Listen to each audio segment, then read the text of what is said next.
They say revenge is a dish best served cold, but I have always preferred my dishes piping hot and straight out of the oven.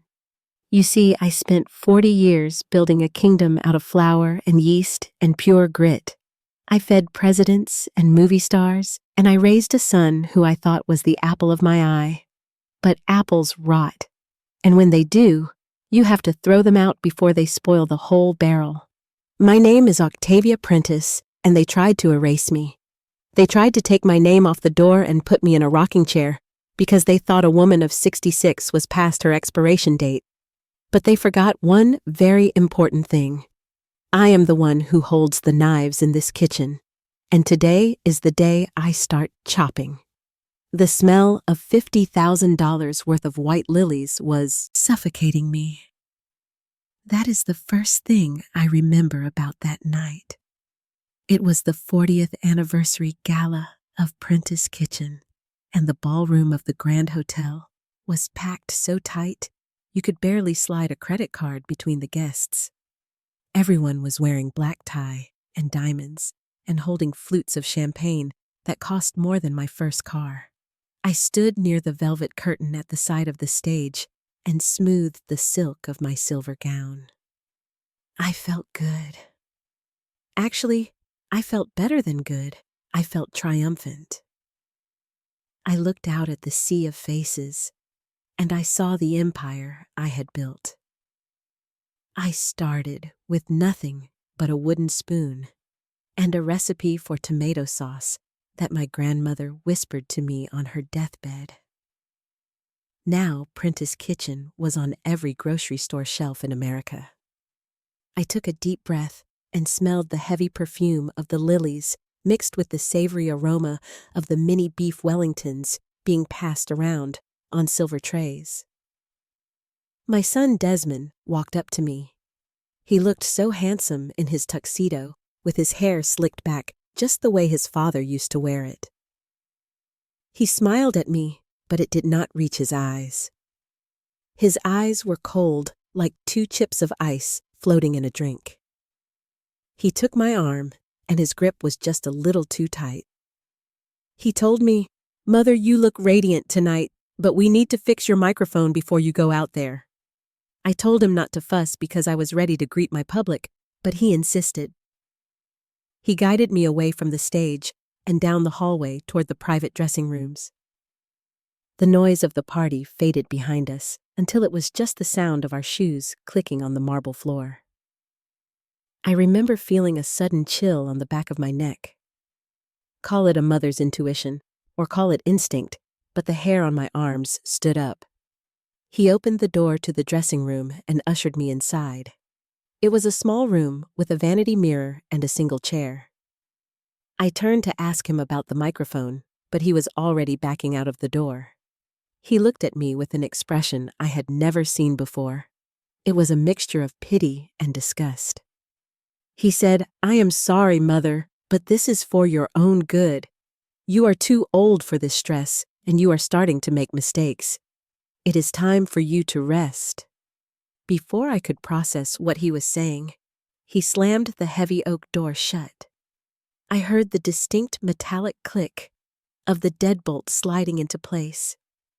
I rushed to the door and pounded on the wood with my fists. I shouted his name. I shouted, "Desmond, open this door right now." But he did not answer.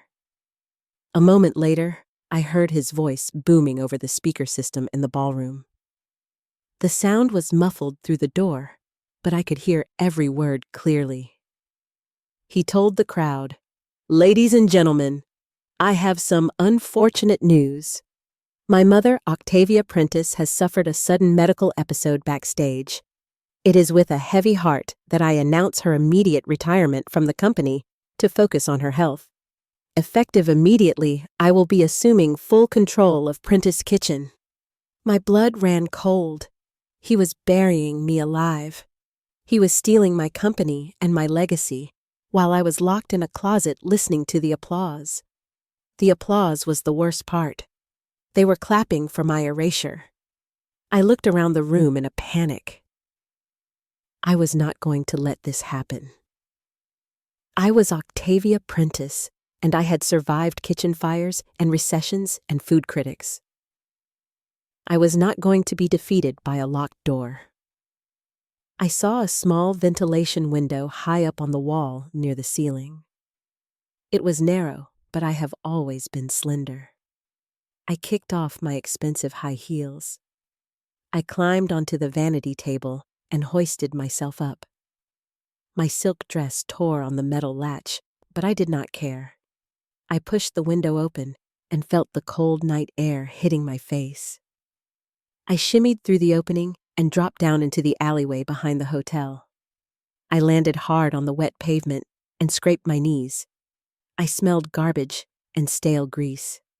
I stood up in the alleyway with my dress torn and my feet bare, and the sound of the party muffled by the brick walls. I was shivering, but it wasn't from the cold. It was from the rage burning inside my chest. Desmond thought he had won. He thought I would go quietly into the night. But as I walked away into the darkness, leaving my shoes and my old life behind, I made a promise to myself. I was going to take it all back. Every single crumb. I stood in front of the revolving glass doors of the Prentiss Tower at 8 o'clock in the morning. I must have looked like a madwoman. I was still wearing my silver gala gown from the night before, but the hem was muddy and torn, and I was shivering in the morning chill. I had managed to find a pair of cheap canvas sneakers in a donation bin behind a church 3 blocks away. They were 2 sizes too big, so I had to shuffle my feet to keep them on. I caught my reflection in the glass of the building I owned, and I barely recognized myself. My hair was wild, and my mascara was smeared under my eyes, but my spine was straight. I walked up to the scanner to swipe my key card. I waited for the cheerful green light that I had seen every morning for 20 years.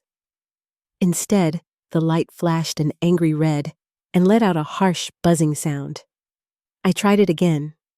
Beep, red, beep, red. I looked through the glass and saw Frank, the security guard, sitting at the front desk. Frank had worked for me for 15 years. I sent his daughter a graduation present last May. I tapped on the glass and waved at him. I saw him look up, and our eyes met. He looked terrified. He slowly shook his head and looked down at his desk, refusing to make eye contact with me again. My heart sank into my stomach. Desmond had gotten to everyone. I turned away from the door, feeling a wave of nausea. I needed coffee, and I needed a phone. I walked to the cafe on the corner where the barista knew my order by heart. I ordered a black coffee and reached into my evening bag for my credit card. The barista swiped it. Declined. She tried it again. Declined. She looked at me with pity and said, "Maybe you have another card, Mrs. Prentiss?" I pulled out my personal debit card. Declined. I pulled out the emergency card I kept for travel. Declined. I stood there while the line of people behind me started to grumble and sigh. I felt the heat rising in my cheeks. I left the coffee on the counter and walked out onto the street. I had millions of dollars in assets, but I could not buy a $2 coffee. That was when the realization hit me like a cast-iron skillet to the face. I remembered a rainy afternoon 3 years ago. I was in the hospital recovering from hip surgery, and I was groggy from the painkillers. Desmond had come to visit me with a stack of papers. He told me they were just standard insurance forms and routine renewals for the vendor contracts. I trusted him. He was my son. I signed where he pointed his finger without reading the fine print. I had signed a durable power of attorney.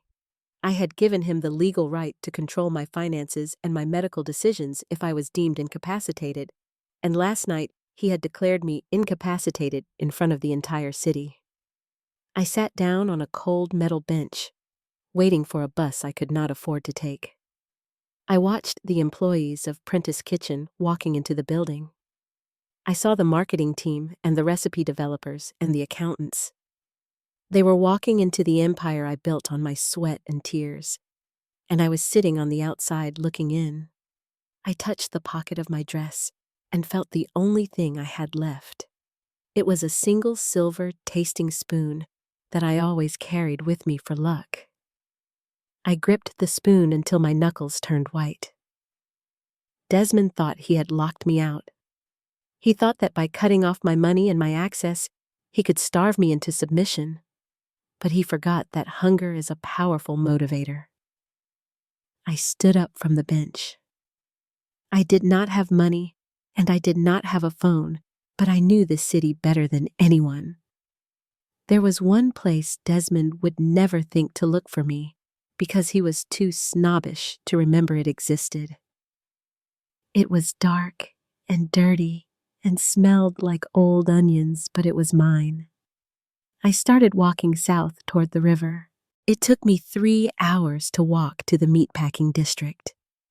By the time I arrived, the sun was high and unforgiving, but down here in the shadows of the old warehouses, the air remained cool and damp. I stood before a narrow brick building that was squeezed between a tire shop and a condemned factory.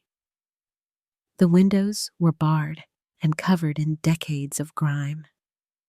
To anyone else, it looked like a ruin, but to me, it looked like sanctuary. I bought this building in 1982 under my maiden name, Octavia Rossi.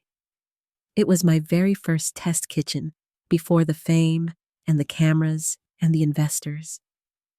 I kept it all these years for sentimental reasons, or maybe because deep down, I always knew I might need a bunker. Desmond did not know it existed because he was just a toddler when I stopped working here. I knelt down near the rusted drainpipe on the left side of the entrance. My knees cracked and protested against the concrete. I reached my fingers behind the metal pipe and felt around in the spiderwebs. My heart hammered against my ribs. If the key was gone, I was truly finished. But then, my fingertips brushed against cold metal. I pulled out the brass key. It was tarnished and sticky, but it was the most beautiful thing I had ever seen. I unlocked the heavy steel door and pushed it open. It groaned on its hinges, a sound that echoed like a dying animal. I stepped inside, and the smell hit me instantly. It did not smell like the lilies and expensive perfume of the gala. It smelled like old grease and dried rosemary and dust. It smelled like hard work. I found the breaker box in the hallway and flipped the master switch. I held my breath, waiting to see if the electricity was still connected. I paid the bills for this place out of a small forgotten account that I set up years ago specifically for property taxes. A single naked bulb flickered to life in the center of the room. The kitchen was exactly as I had left it. There was the massive cast-iron stove that I used to call the Beast. It was cold and silent now, but I knew it could hold a heat steady enough to simmer a sauce for 3 days without burning it. The stainless steel tables were covered in a thick layer of gray dust. I walked over to the pantry in the back. The shelves were mostly bare. There was a can of olive oil that had likely gone rancid and a jar of dried beans that looked prehistoric. But then I saw it. On the bottom shelf, wrapped in oilcloth, was my roll of knives. I unwrapped the bundle with trembling hands. These were not the flashy Japanese steel knives I used on television. These were carbon steel, heavy and stained with the patina of 1,000 onions and 1,000,000 potatoes. I gripped the handle of the chef's knife. It fit my hand like a missing puzzle piece. For the first time in 24 hours, I stopped shaking. I spent the next hour cleaning. I found a utility sink in the corner and scrubbed the dust off the prep table until I could see my reflection in the steel. I did not have soap, so I used hot water and grit. I took off my ruined gala gown and found a stack of clean chef coats in a plastic bin. They were stiff and smelled of mothballs, but I put one on. I buttoned the double-breasted jacket all the way to my neck. It felt like putting on armor. I was hungry and I was tired, but my mind was racing. Desmond had the money and the lawyers and the brand, but he did not have this. He did not have the history. I looked around my fortress of solitude. I had a roof over my head and a knife in my hand. I curled up on a pile of old linen tablecloths under the prep table to sleep. I closed my eyes and listened to the hum of the old refrigerator kicking on. It was the sound of a heartbeat. The kitchen was alive, and tomorrow I would start cooking up a storm that would blow Desmond Prentiss right off the map. I have always believed that negotiation is just like cooking, because both require the right ingredients and perfect timing. If you add the salt too early, you ruin the dish, but if you add it too late, it never blends properly. I needed a lawyer, and I had no money to pay a retainer, so I had to pay with the only currency I had left, which was flavor. I woke up before dawn on the hard floor of the test kitchen and walked 4 blocks to the wholesale fish market. The air was thick with the smell of ice and salt and raw tuna. I found an old fishmonger named Sal, who I had been buying from for 30 years, although he usually only saw my assistants. I stood next to his crate of clams and told him that his ice was melting too fast and his halibut was bruising. He tried to shoo me away like a stray cat, but I grabbed a shucking knife and opened a dozen clams in 30 seconds flat. He was so impressed he traded me a bag of little necks and some bruised potatoes for a quick lesson on knife sharpening. I went back to the bunker and fired up the beast. I made a pot of clam chowder using the water from the tap and the herbs I found dried in the back of the cupboard. It was not my famous recipe with the saffron and the heavy cream, but it was honest and hot, and it smelled like comfort. I poured it into a rusted thermos I found under the sink and began the long walk to the marina. Hugo Mercer lived on a houseboat called the Alibi, which was docked at the far end of the pier where the water was murky and smelled of diesel fuel. I had not seen Hugo in 5 years since he retired from corporate law in a cloud of scandal that wasn't his fault. He was the most brilliant legal mind I ever knew, but he had a temper that could curdle milk.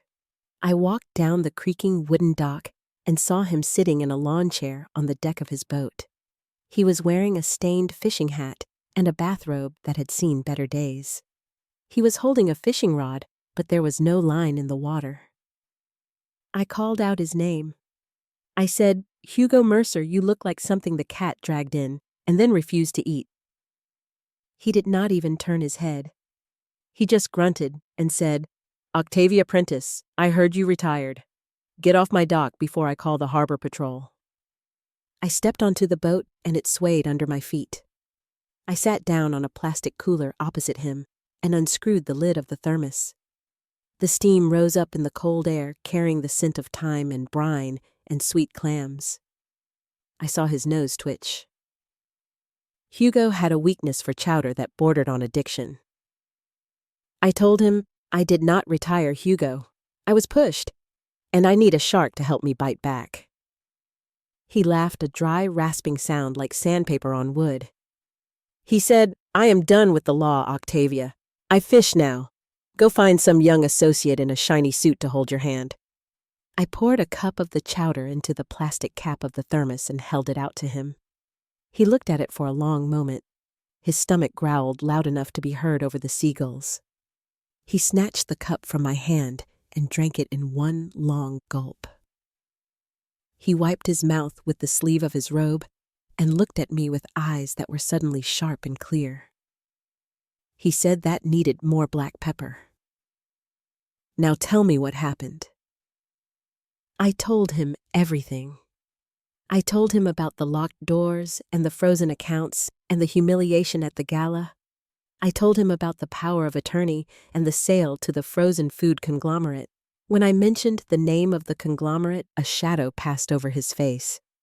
"I said the deal is being brokered by a man named Marcus Thorne." Hugo stiffened. His grip on the fishing rod tightened until his knuckles were white. Marcus Thorne was the man who had framed Hugo for embezzlement 5 years ago and ruined his career. I knew this. That was why I was here. I was not just offering him a job. I was offering him the one thing sweeter than my chowder. I leaned in close and lowered my voice. I said Desmond is selling the company to Thorne, but if we stop the sale and expose the fraud, you get to watch Marcus Thorne crumble. Hugo looked at the empty cup in his hand, and then he looked at me. A slow, wicked smile spread across his face, revealing teeth that were yellow from cigars. He stood up and threw his fishing rod into the water. He said, "I am going to need a shower and a suit, and you are going to need a better lawyer than the one on this boat. But lucky for you, I know where the bodies are buried." He extended his hand, and I shook it. His grip was strong. We were 2 old fighters who had been left for dead on the side of the road, but we had just decided to get back in the ring. He told me to come inside the cabin because we had work to do. As I followed him into the gloom of the houseboat, I felt the first spark of real hope. I had my ingredients. Now it was time to turn up the heat. The inside of Hugo's houseboat was a disaster zone that smelled of mildew and stale cigar smoke. Piles of legal briefs were stacked on every surface, like leaning towers of Pisa, and there was a fine layer of yellow dust covering the few windows. I sat on a crate of law books while Hugo paced back and forth in the narrow cabin. He had shaved his beard and put on a gray suit that was 10 years out of style, but he finally looked like a lawyer again instead of a castaway. He told me that we had a problem. He said, "Octavia, we can file an injunction to stop the sale, but we need proof. We need a smoking gun that shows Desmond is incompetent or that he obtained the power of attorney through fraud. Without hard evidence, we are just 2 old people yelling at a cloud." I smiled at him and tapped the side of my head. I told him I have the evidence. It is all written down in black and white. He stopped pacing and looked at me with skepticism. He asked me where this evidence was. I told him it is in a black leather notebook that I call the Nona Logic Journal. To the untrained eye, it looks like a collection of handwritten pasta recipes and grocery lists from the 1950s. But my grandmother taught me that the safest place to hide a secret is right out in the open. The ratios for the tomato sauce are actually the routing numbers for the offshore accounts. The ingredient lists for the lasagna are the dates and amounts of the bribes I paid to the health inspectors in the early days. And tucked in the back pocket of the cover is the original copyright deed for the Prentiss name, which lists me as the sole proprietor in perpetuity. Hugo's eyes went wide. He rubbed his hands together and said, "That is not just a smoking gun, Octavia, that is a nuclear bomb." "Where is the book?" My smile faded. I pointed in the general direction of uptown. I told him it is in the wall safe in the master bedroom of the Prentiss mansion, the house where Desmond is currently living. Hugo groaned and collapsed onto a pile of newspapers. He said so, the evidence is locked in a fortress, guarded by the man who hates you the most. We can't just walk in there and ask for it. I stood up and smoothed the front of my chef coat. I walked over to the small porthole window and looked out at the gray water. I told him we are not going to ask for it. We are going to steal it. Hugo started to argue. He said we were not cat burglars and that we would get arrested for trespassing. He said Desmond surely changed the locks and the alarm codes. I turned around and looked him dead in the eye. I said, Desmond is a man who buys pre-peeled garlic. He is lazy. He never changes the codes because he can never remember the new ones. The alarm code is still his birthday. The gate code is still the year I won my first Michelin star. And as for the safe in the bedroom, he doesn't even know the combination because I never wrote it down. Hugo asked how I was going to open it. I told him the combination is the ratio for a perfect bechamel sauce. 5 parts milk to 1 part roux. 5-1-1. It is chemistry, Hugo. We spent the next hour mapping out the floor plan of my own house on the back of a pizza box. I knew every creaky floorboard and every blind spot in the security cameras because I was the one who installed them. I knew that the service entrance by the garbage cans had a loose hinge. I knew that the motion sensors in the hallway had a 3-second delay. But we needed a distraction. We couldn't just break in while he was watching television. Hugo pulled up the social media feed for Prentiss Kitchen on his cracked laptop. He pointed to a post that had just gone up. It was a picture of a gold-embossed invitation. He read it out loud. He said Desmond is hosting a private dinner tomorrow night for the board of directors and the buyers from the frozen food conglomerate. It says it is an intimate gathering to celebrate the new future of the brand. I felt a surge of adrenaline, a dinner party. It was perfect. The house would be full of people and noise and chaos. The staff would be running around like headless chickens. A caterer would be bringing in equipment through the back door. It was the perfect cover for a ghost to slip in unnoticed. I told Hugo to get the boat engine running. I said you drop me off at the service dock at the bottom of the hill. I will go in through the kitchen. He looked at me with genuine concern. He said, Octavia, if you get caught, they will put you in a cell. I picked up my knife roll and tucked it under my arm. I told him if I get caught, I will just tell them I am the cook. After all, nobody ever looks at the face of the help.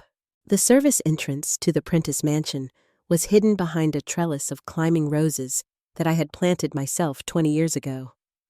The thorns snagged on my jacket as I squeezed through the gap in the fence, but I did not feel the pain. My heart was pounding a rhythm against my ribs that was faster than a whisk beating egg whites. I pulled a plain white face mask out of my pocket and slipped it over my ears. In the post-pandemic world, nobody looked twice at a member of the service staff wearing a mask. It was the perfect invisibility cloak for a woman who was supposed to be retired and bedridden. I slipped through the back door and stepped into the chaos of the kitchen. For a moment, I just stood there and stared. My beautiful kitchen, which I had designed with the precision of a laboratory, was a disaster zone.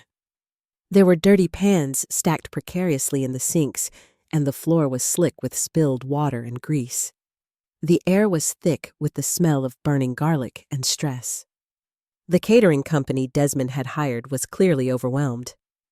Young servers in ill-fitting black vests were running back and forth with trays of hors d'oeuvres, while a chef who looked barely old enough to shave was screaming about the risotto being gummy. I walked over to the prep station and grabbed a tray of empty champagne glasses. If you look like you are working, nobody asks you who you are. I moved toward the swinging doors that led to the dining room, but I stopped when I saw what was on the counter. It was a tray of appetizers waiting to go out.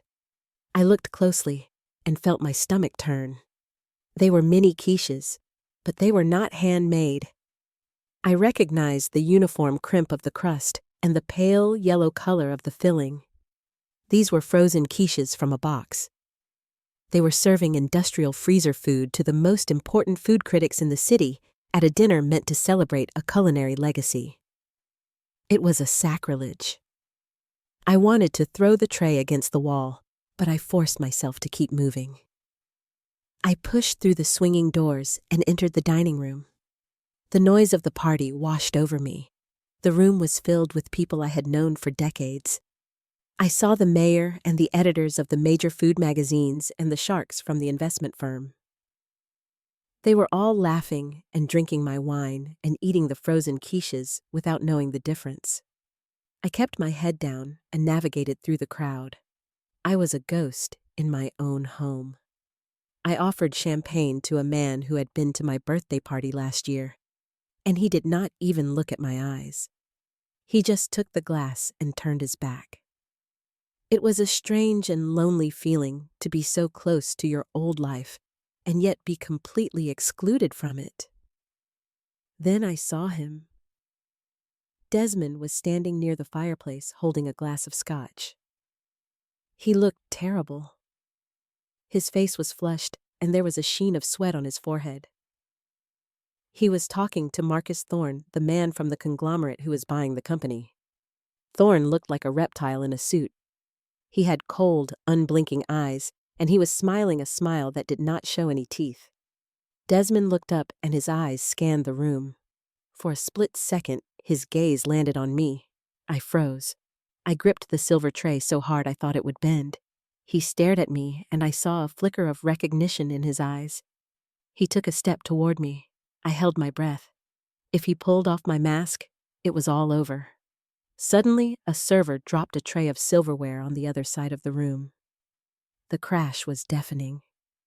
Desmond jumped and spun around to yell at the poor girl. He shouted, "Can't you do anything right, you incompetent fool?" The attention of the room shifted to the accident. It was my chance. While everyone was looking at the spilled forks, I backed away into the shadows of the hallway. I set the tray down on a side table and slipped off my shoes. I ran up the grand staircase in my stocking feet, taking the steps 2 at a time. The noise of the party faded below me.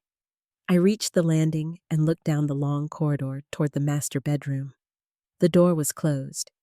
The journal was waiting, and Desmond was too busy yelling at the help to know that his mother was upstairs coming to take back her life. The master bedroom was cold, and it smelled wrong. For 30 years, this room had smelled of my lavender laundry detergent and fresh linens, but now it smelled of stale cigar smoke and aggressive men's cologne. Desmond had erased me from this room, just like he was trying to erase me from the company. I wasted no time mourning the decor. I went straight to the large oil painting of a bowl of lemons hanging on the south wall. I swung the frame open to reveal the wall safe. My hands were shaking, but my mind was clear. I remembered the combination I had set 20 years ago. 5 turns right, 1 turn left, 1 turn right. The ratio for a perfect bechamel sauce. I spun the dial and listened for the clicks. 5, 1, 1. The handle turned with a heavy metallic clunk. I pulled the door open and reached inside into the darkness. My fingers brushed against a stack of cash and a box of jewelry, but I pushed them aside. I did not care about diamonds. I needed the black leather notebook. I swept my hand across the metal shelf. It was empty. My heart stopped. I felt around frantically, thinking maybe it had fallen to the back. Nothing. The journal was gone. Desmond must have moved it, or worse, he had destroyed it. I stood there, staring into the empty safe, and I felt the walls closing in on me. Without that book, I had no leverage. I was just a trespassing old woman with no money and no future. I was about to close the safe when I heard the bedroom door handle turn. There was no time to hide. I spun around just as the door opened. A woman stepped into the room. She was wearing a severe black dress and holding a glass of red wine. It was Cordelia Baines, the most vicious food critic in the city, the woman who had once written that my risotto tasted like wet cardboard in despair. She looked at me standing there in my server's uniform with the safe open behind me. She took a sip of her wine and did not even blink. She said, "Hello, Octavia. You look terrible." I reached up and pulled down my mask. There was no point in hiding now. I told her, "Cordelia, if you are going to call the police, you better do it quickly because I am not in the mood for small talk." She walked into the room and kicked the door shut with her heel. She looked at the open safe and then back at me. She smiled a thin, razor-sharp smile. She said, "Let me guess. You are looking for the nonologic journal." I froze. I asked her how she knew about the journal.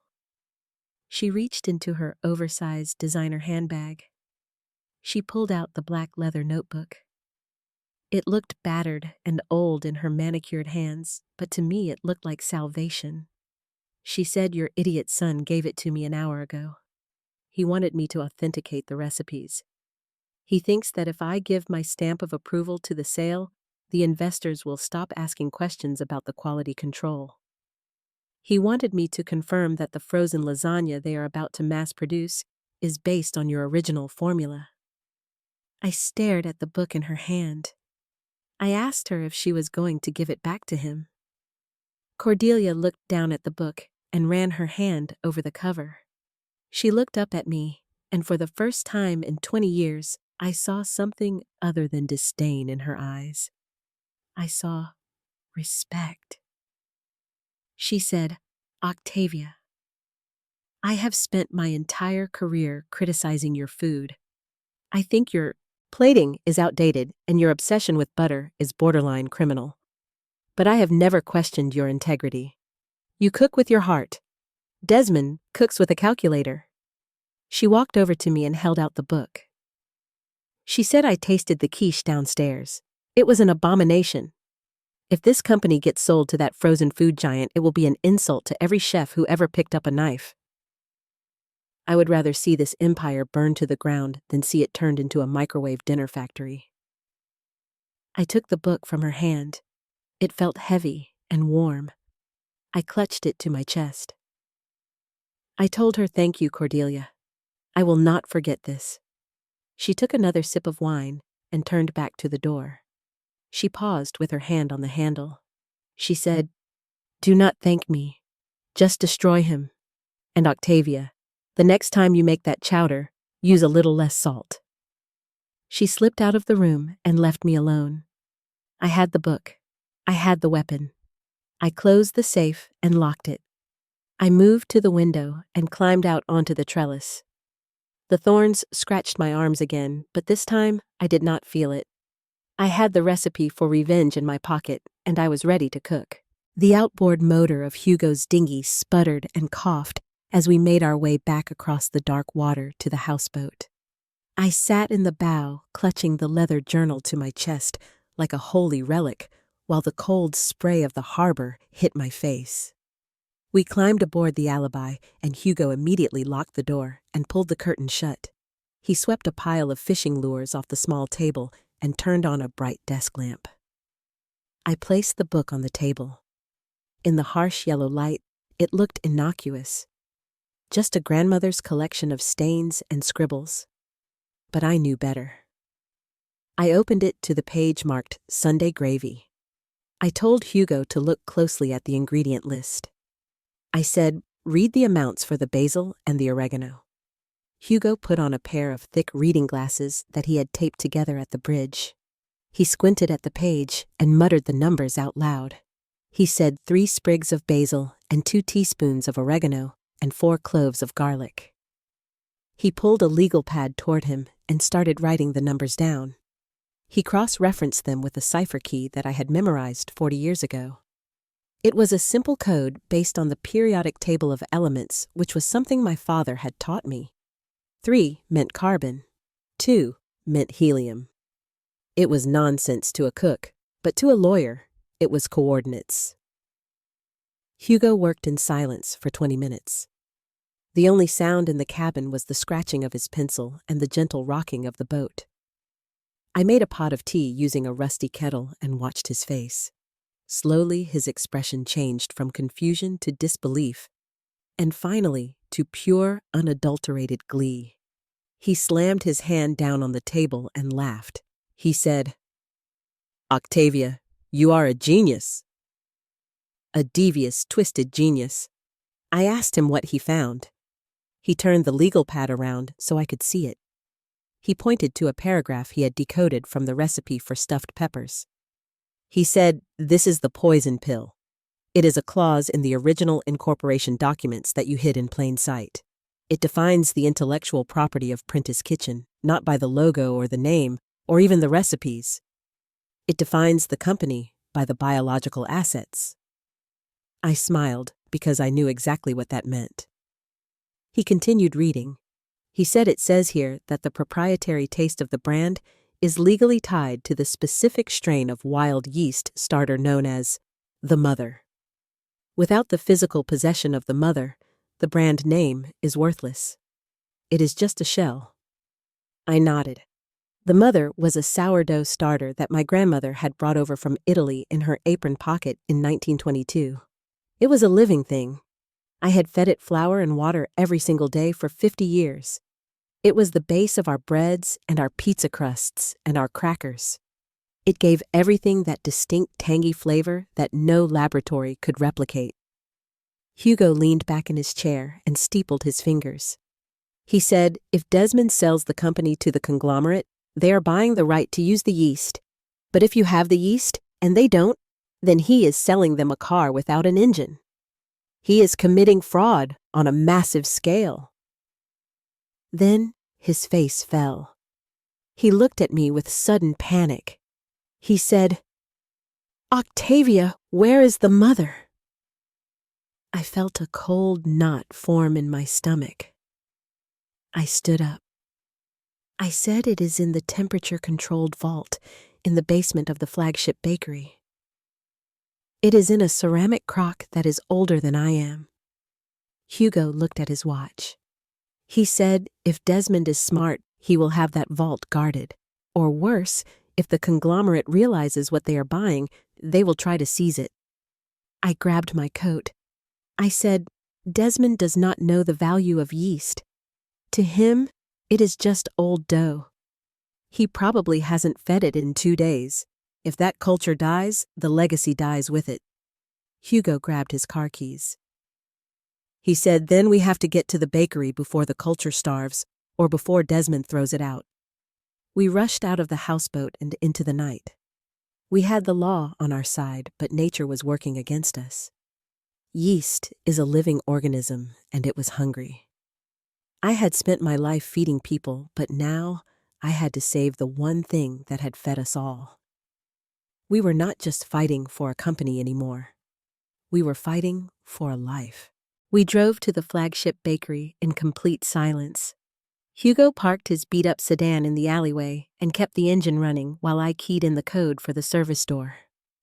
My hands were trembling, but not from cold. They were trembling from the fear that we were too late. I ran down the stairs to the basement fermentation room, where the air was thick with the smell of yeast and flour. It was a smell that usually brought me peace, but tonight it smelled like anxiety. I flipped on the light and ran to the back corner.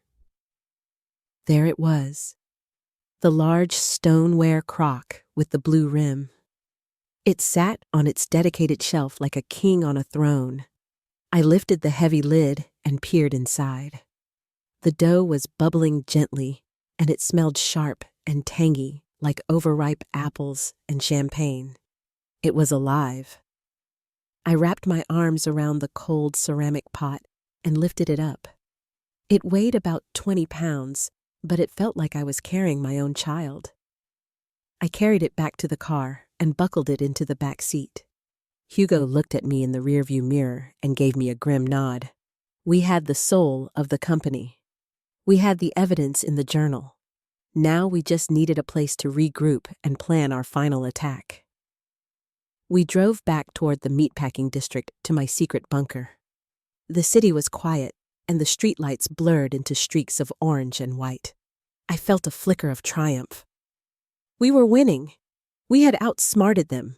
But as we turned the corner onto the street where the old test kitchen stood, the triumph turned into ash in my mouth. The sky ahead of us was not black. It was glowing a violent, angry orange. I saw flashing red lights reflecting off the wet pavement and thick black smoke billowing up into the night air. Hugo slammed on the brakes. I unbuckled my seatbelt and scrambled out of the car before it even came to a complete stop. I ran toward the building, but a firefighter in heavy gear blocked my path. He shouted at me to get back. He said the roof was about to collapse. I stood there on the sidewalk and watched my history burn. The old brick building, where I had perfected my marinara sauce and where I had cried over failed soufflés, was being consumed by flames. I could hear the glass windows shattering from the heat. I could hear the groan of the timber beams giving way. I saw a black town car parked across the street. The window rolled down slowly. Desmond was sitting in the back seat. He was not looking at the fire. He was looking at me. He raised a hand in a mock salute, and then the window rolled up, and the car drove away into the darkness. He had found me.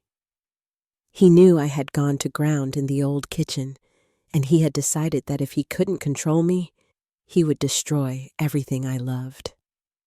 My knees gave out, and I sank down onto the cold concrete. I watched the flames dancing in the reflection of a puddle near my hand. I felt hollowed out.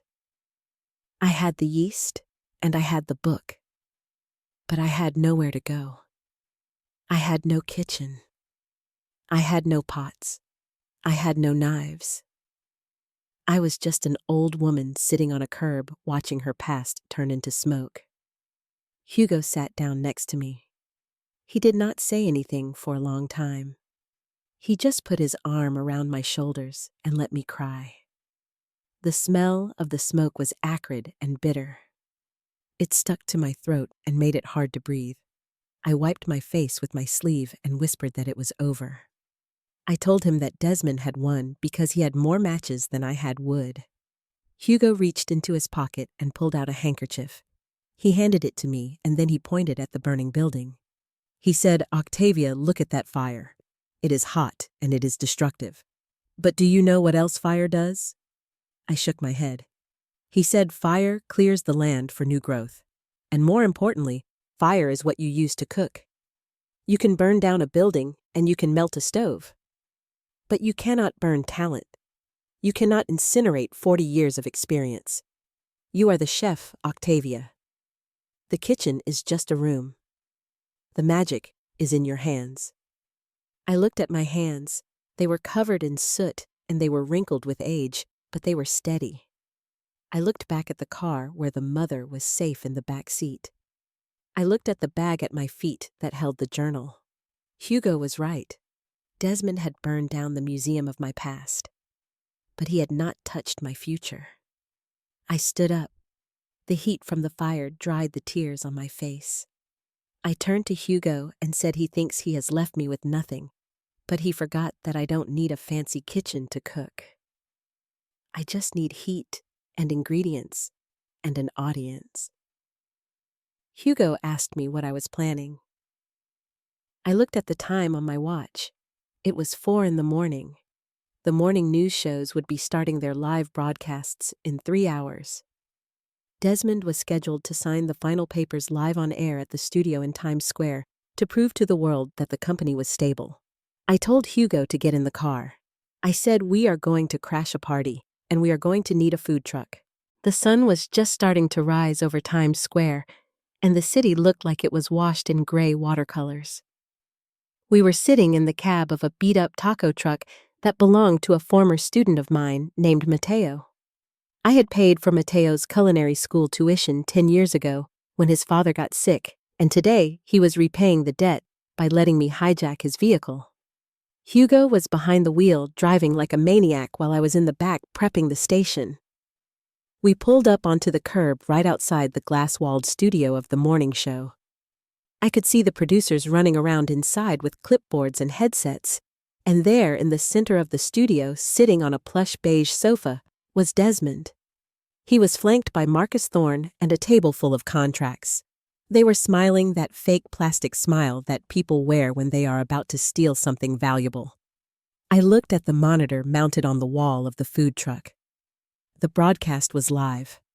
The host was saying, "We are here with Desmond Prentiss, who is about to sign the historic deal to merge Prentiss Kitchen with Global Foods." I tied my apron tight around my waist. It was stained with soot from the fire and flour from the bakery, but I wore it like a medal of honor. I told Hugo to kill the engine and open the service window. I lit the burners.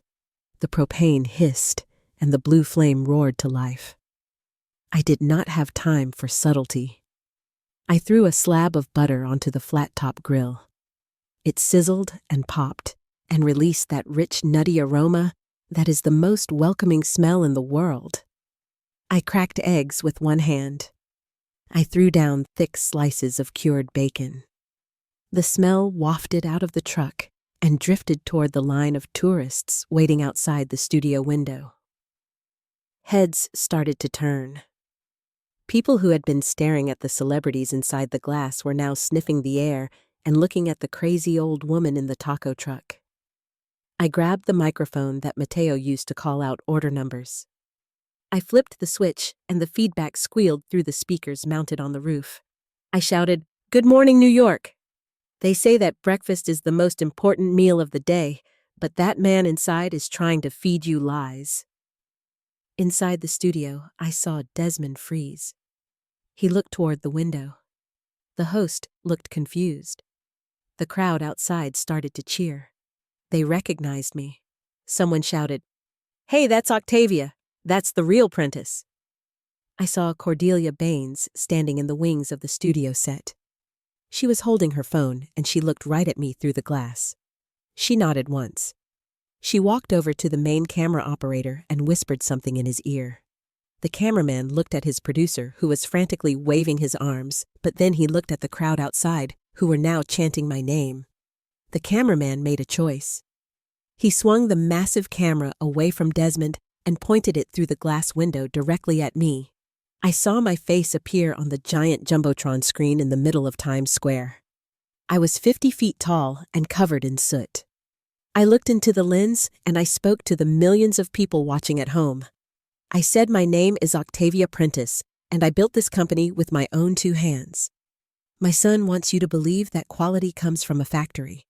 He wants you to believe that you can freeze a soul. But I am here to tell you that the only thing he knows how to cook is the books. Desmond jumped up from the sofa. He was red in the face, screaming at the producers to cut the feed. But it was too late.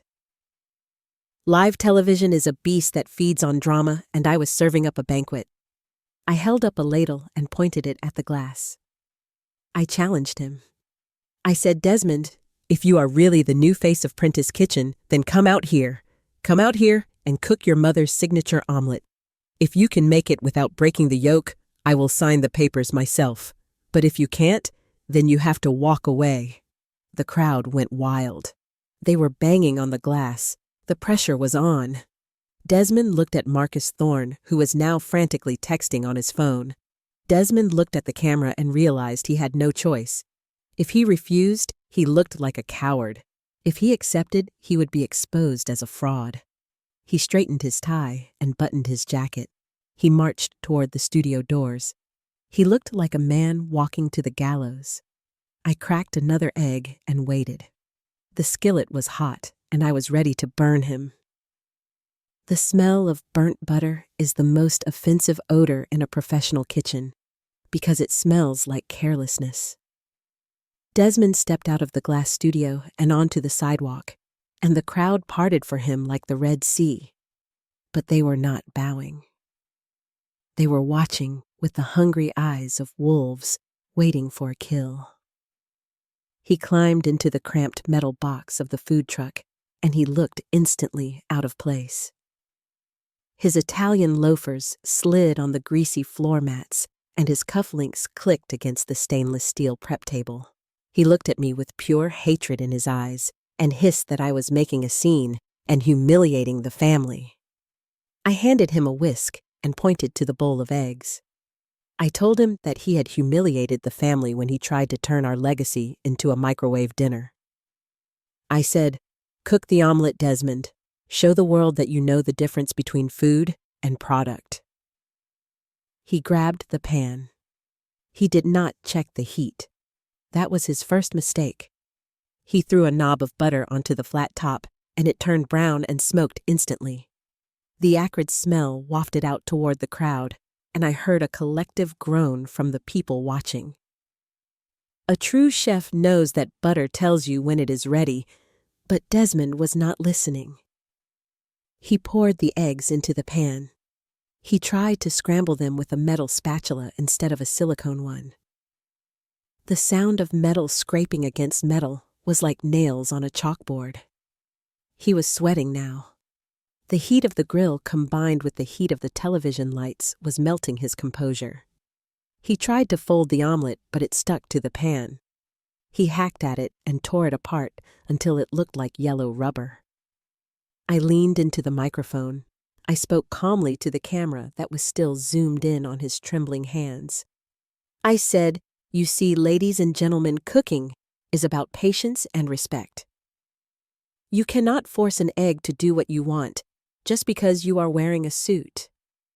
My son is trying to force this merger the same way he is forcing those eggs, with aggression and without soul. Desmond threw the spatula down. He shouted that the stove was broken. He shouted that the truck was a piece of junk and that nobody could cook under these conditions. That was the moment I had been waiting for. I reached into the bag at my feet and pulled out the Nonologic journal. I slammed it down on the metal counter next to his ruined eggs. I said, "The stove is fine, Desmond. The problem is the recipe you are using." I opened the book to the page marked lasagna. I turned the book toward the camera so the lens could focus on the handwritten notes. I said, "This book contains the history of Prentiss Kitchen, but it also contains the truth about why we are here today." I decoded the numbers in the margin for the audience. I read out the dates and the amounts. I said, "Here on page 50, we have a payment of $200,000 to cover gambling debts in Las Vegas. On page 70, we have a bribe paid to a health inspector to ignore a mold problem in the new factory that Desmond built. And here on the final page, we have the proof that the intellectual property of this company is tied to a living yeast culture that is currently sitting in the back seat of my lawyer's car." I looked over Desmond's shoulder at Marcus Thorne, who was standing on the sidewalk. Thorne's face had gone pale. He was looking at his phone where his legal team was undoubtedly telling him to abort the mission. I said, "So, Mr. Thorne, if you sign those papers today, you are buying a company with no assets, no recipes, and a CEO who cannot even cook an egg." Thorne did not say a word. He simply turned around and signaled to his entourage. They got into their black SUVs and drove away, leaving Desmond standing alone in a taco truck with a plate of burnt eggs and a ruined reputation. The crowd erupted. They cheered for the truth, and they cheered for the omelet. Desmond slumped against the counter, defeated. He looked at me, and he looked small. He was just a boy who had tried to wear a giant's apron and tripped on the strings. I turned off the burner. I picked up the pan and scraped the burnt eggs into the trash. I said, "Get out of my kitchen, Desmond." He climbed out of the truck and disappeared into the crowd. I stood there breathing in the cool morning air. I was tired and I smelled like smoke, but I had never felt cleaner. The lawyers took 6 months to clean up the mess, but I did not mind the wait because for the first time in years, I was not in a hurry. The board of directors fired Desmond before the sun had even set on that fateful day in Times Square. The fraud investigation was swift and brutal. My son is currently serving 3 years of probation and doing community service at a soup kitchen downtown. I hear they have him peeling potatoes. I think the repetition will be good for his character. As for Prentiss Kitchen, the stock value plummeted, but then it stabilized. The investors realized that while the CEO was a fraud, the product was still real. I installed a new CEO, a sharp woman of 50 who started as a dishwasher in my first restaurant 30 years ago. I gave her the keys to the empire and the corporate office and the headaches. I kept only one thing for myself: the yeast. I walked down the street of the West Village on a crisp autumn evening. The leaves were turning gold and the air smelled of wood smoke. I stopped in front of a small brownstone with a modest sign hanging over the door. The sign was hand-painted and it featured a bird rising from a flame. It read, "The Phoenix." This was not a factory. It was not a conglomerate. It was a restaurant with 12 tables and a menu that changed every single day, depending on what looked good at the market. I pushed open the door and the warmth of the room embraced me. The space was filled with the sound of laughter and the clinking of heavy silverware. And the smell. It smelled of roasting garlic and fresh rosemary and the distinct tangy aroma of sourdough bread rising in the heat. The mother was bubbling away happily in her new crock in the back. I walked into the open kitchen. There were no young culinary school graduates with egos to match their student loans here. My line cooks were all women over the age of 60. To my left was Maria, who was 72 and could debone a chicken blindfolded. To my right was Sarah, a retired grandmother of 6, who made the fluffiest gnocchi I had ever tasted. We moved around each other with a grace that only comes from decades of living. We did not need to shout orders. We just knew. I saw Hugo sitting at his usual table in the corner. He was wearing a new suit, and he looked 10 years younger. He raised a glass of red wine to me. He was no longer fishing for trout on a houseboat. He was managing the legal affairs of the Phoenix, which mostly involved keeping the wine list stocked and charming the customers. And sitting across from him was Cordelia Baines. She was not writing in a notebook, she was simply eating. She had a plate of my braised short ribs in front of her, and for the first time since I had known her, she looked completely satisfied. She caught my eye and gave me a genuine smile. She had written a review of the Phoenix last week, calling it the only place in the city where you can taste the soul of the chef. I tied my apron around my waist. It was crisp and white and embroidered with my name. I picked up my knife. It was the same carbon steel knife I had found in the bunker. I looked out at the dining room. It was full of life. I had lost a fortune and I had lost a son, but I had found something much more valuable. I found my fire again. They tried to tell me that at 66, my story was over. They tried to tell me that I was obsolete. But looking around this room at the women working beside me and the friends eating my food, I realized that flavor only gets better with time. A young wine is exciting, but an old wine is complex. It has history, it has depth, and it has a finish that lingers long after the meal is done. I tapped the spoon against the side of the pot and called out the order. Service was beginning, and I was just getting started. So that is my story. I would love to hear what you think. Do you believe that family should always come first? Or is there a line that once crossed means you have to cut them off to save yourself? Let me know in the comments below. And if you believe in justice and second chances, please subscribe to Silver Fox Legacy. Until next time.